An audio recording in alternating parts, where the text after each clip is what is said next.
To remove the upper rack assembly, pull one of the rack slides out and with a small bladed screwdriver or similar instrument, slightly pry the locking tab through the notched area of the track as seen here, taking care not to break it. Then, pull the end cap straight off the end of the slide. Repeat this procedure for the end cap on the other side. Then, to completely remove the upper rack assembly, simply slide it straight out.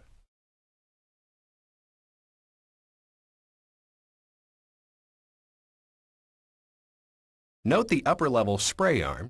This new design upper spray arm has smaller jets, creating greater velocity and pressure of water.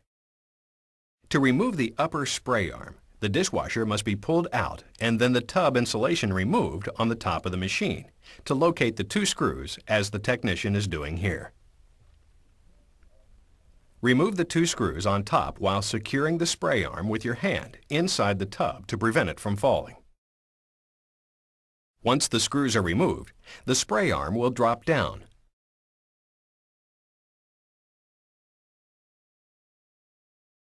Note the location of the hose for the upper spray arm and how on this model it is routed on the left side of the machine.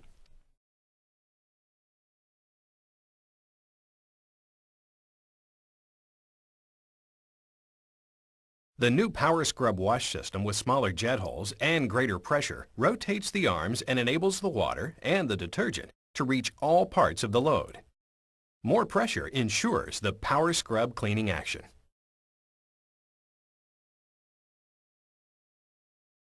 Next, to remove the lower spray arm, take note of the new locking tab design you will see on the back side of the spray arm base. This tab can be accessed with a screwdriver as the technician is doing in this video.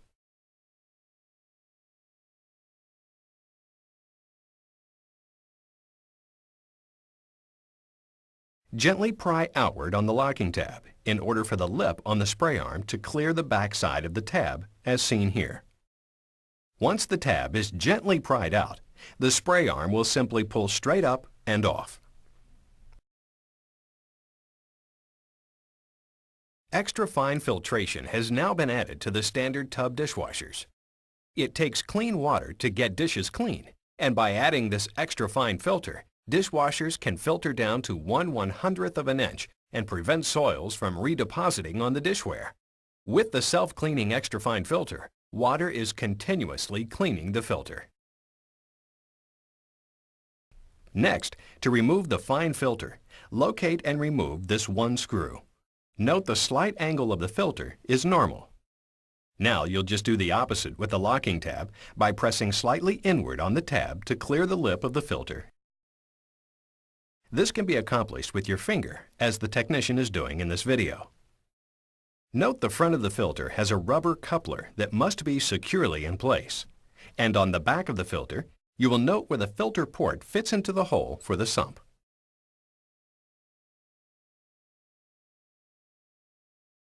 Now remove the filter. Here's a closer look of the rubber coupler that helps direct dirty water up into the fine filter. If the coupler comes off, be sure and put it securely back into place upon reinstallation of the filter. Remove these two screws on the sump inlet cover while noting the holes on the cover that are designed to keep large debris from going through the openings, while smaller particles will get into the sump area.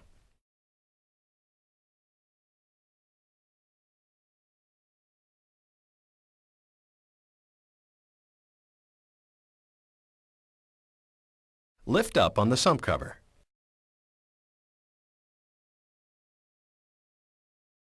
And then you'll note the sump cap. Lift it up and out and note the notched area as it can only be properly installed one way. With the cap out, you can inspect the sump area for debris and broken glass.